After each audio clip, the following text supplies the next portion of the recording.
हाल के दिनों में जो देश के प्रधानमंत्री हैं, यशस्वी प्रधानमंत्री नरेंद्र मोदी, उन पर ऐसे गंभीर आरोप लगे हैं महिलाओं का शोषण करने के।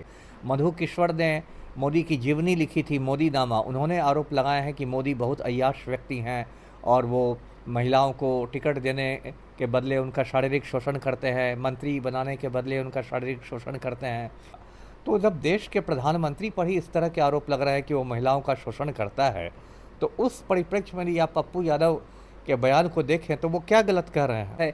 बिहार राज्य महिला आयोग तो बहुत नकारा आयोग है। इतना बड़ा नीट छात्रा कांड हुआ तो वो महिला आयोग में सारी जो चमची लोग बैठी हुई हैं, सबके मुंह में दही जमा रहा। नीट छात्रा कांड में महिला आयोग की कोई सक्रियता नहीं दिखी और पप्पू यादव पर तुरंत सक्रिय हो गई। पप्पू यादव के समर्थन में, उनकी बातों से आप जी सहमत जी, हैं? मैं स्पष्ट कर देता हूँ कि प्रतिशत में नहीं कह सकता, 90%, 80 या 25%, लेकिन पप्पू यादव ने जो बात कही है वो एक कड़वी हकीकत है। लेकिन उनकी पत्नी भी राज्यसभा सांसद है, लोग उनकी पत्नी को टारगेट कर रहे हैं कि वो भी तो वैसे ही गई होंगी। लेकिन महिला आयोग ने जो नोटिस जारी किया, तो क्या हो सकता है? पप्पू यादव की मुश्किलें बढ़ेंगी? कुछ नहीं हो सकता है। महिला आयोग को चुल्लू भर पानी में डूब मरना चाहिए कि नीट छात्राकांड के समय महिला आयोग कहाँ गायब हो गया था।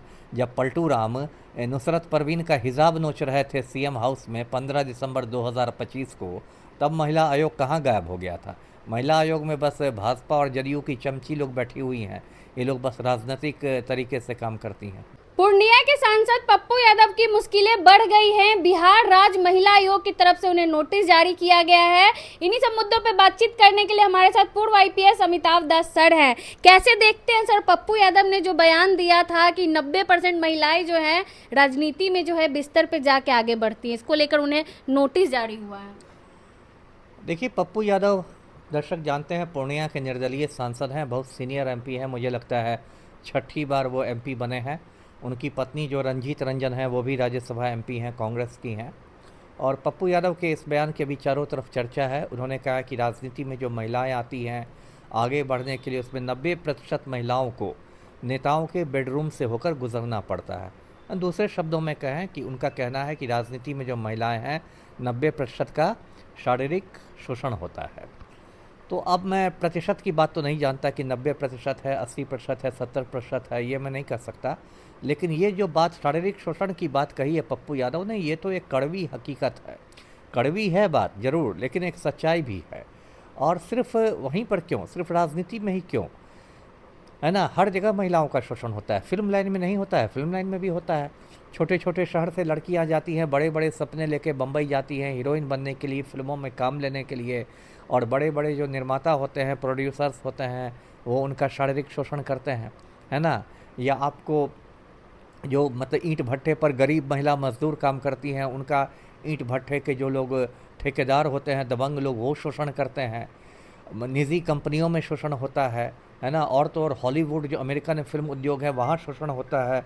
वहाँ मी टू की बातें आती हैं, मी टू आंदोलन ही हुआ था। तो ये सब जो बातें हैं ये एक हकीकत है, कड़वी है बात लेकिन हकीकत है। अब क्या दिक्कत है, बिहार राज्य महिला आयोग तो बहुत नकारा आयोग है। इतना बड़ा नीट छात्रा कांड हुआ तो वो महिला आयोग में सारी जो चमची लोग बैठी हुई हैं, सबके मुंह में दही जमा रहा। नीट छात्रा कांड में महिला आयोग की कोई सक्रियता नहीं दिखी और पप्पू यादव पर तुरंत सक्रिय हो गई।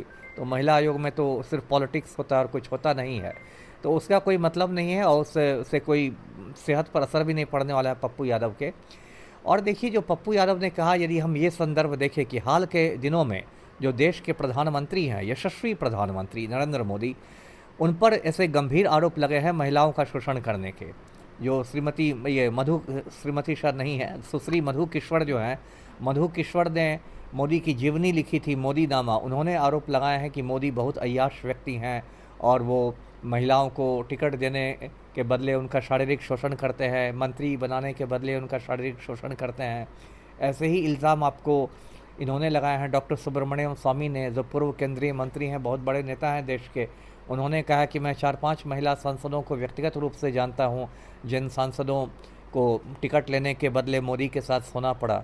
और सबसे दिलचस्प बात है कि अब तक प्रधानमंत्री कार्यालय से कोई खंडन भी नहीं आया है इन गंभीर आरोपों का।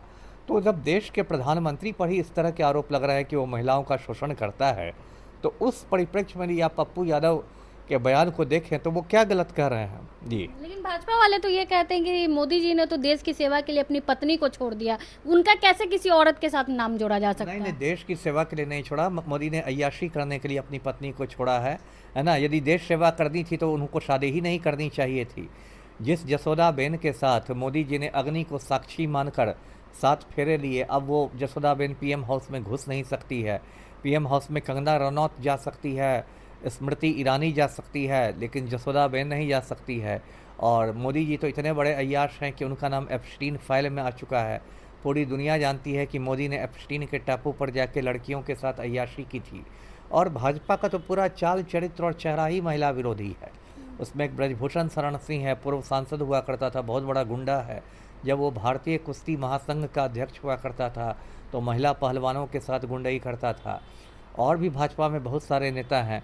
अब एक गिरधारी लाल साहू उत्तराखंड का नेता था, वो कहता था कि बिहार की लड़कियां 25,000 में मिल जाती हैं, है ना। अभी देखिए अशोक खराट का मामला आया है महाराष्ट्र में, जहां भाजपा की सरकार है, वहां रूपाली चाकणकर के साथ उसका वीडियो वायरल हुआ है। उसका रूपाली चाकणकर को इस्तीफ़ा देना पड़ा, महाराष्ट्र राज्य महिला आयोग की अध्यक्षा बनी हुई थी। तो अब महिला आयोग की आप अध्यक्षा हैं और आप भी बाबाओं के साथ जा रही हैं बिस्तर पर, ये सब तो अजीबोगरीब बात है। तो इसलिए भाजपाइयों को तो बोलने का कुछ ये नैतिक अधिकार नहीं है। वो तो हमेशा से मतलब उनकी जो सोच है वो महिला विरोधी रही है। लेकिन जी मोदी जी तो नारी शक्ति वंदन अधिनियम ला रहे हैं सर, वो कैसे महिलाओं का अपमान कर सकते हैं? यही जसोदाबेन को नहीं ना घुसने देते हैं। और यदि मोदी जी के प्रति के मन में इतना सम्मान है नारियों के प्रति तो इस्तीफा देने, श्रीमती निर्मला सीतारमण जो एक महिला है उनको देश की प्रधानमंत्री बना दे, है ना। ऐसे भी मोदी जी की उम्र 75 पार हो गई है और बाकी नेताओं को 75 पार करने पर मार्गदर्शक मंडल में भेज चुके हैं। आडवाणी जब 75 पार हो गए तो उनको मार्गदर्शक मंडल में भेज दिया गया, मुरली मनोहर जोशी को भेज दिया गया।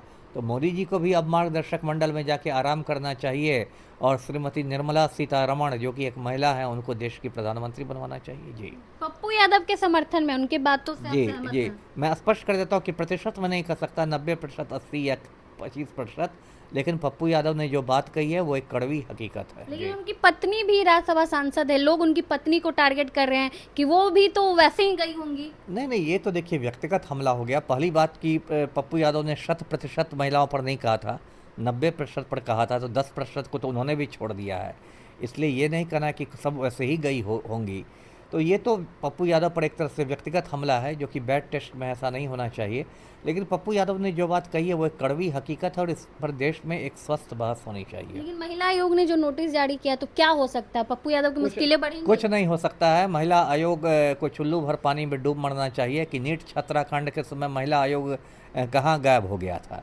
जब पलटू राम नुसरत परवीन का हिजाब नोच रहे थे सीएम हाउस में 15 दिसंबर 2025 को, तब महिला आयोग कहाँ गायब हो गया था। महिला आयोग में बस भाजपा और जदयू की चमची लोग बैठी हुई हैं, ये लोग बस राजनीतिक तरीके से काम करती हैं। जी चलिए, बहुत बहुत धन्यवाद। हमारे साथ पूर्व आईपीएस अमिताभ दास सर थे। पप्पू यादव को लेकर हमने इनसे बातचीत की। बाकी पूरी बातचीत को लेकर आप क्या सोचते हैं अपनी राय कमेंट बॉक्स में जरूर दें। धन्यवाद।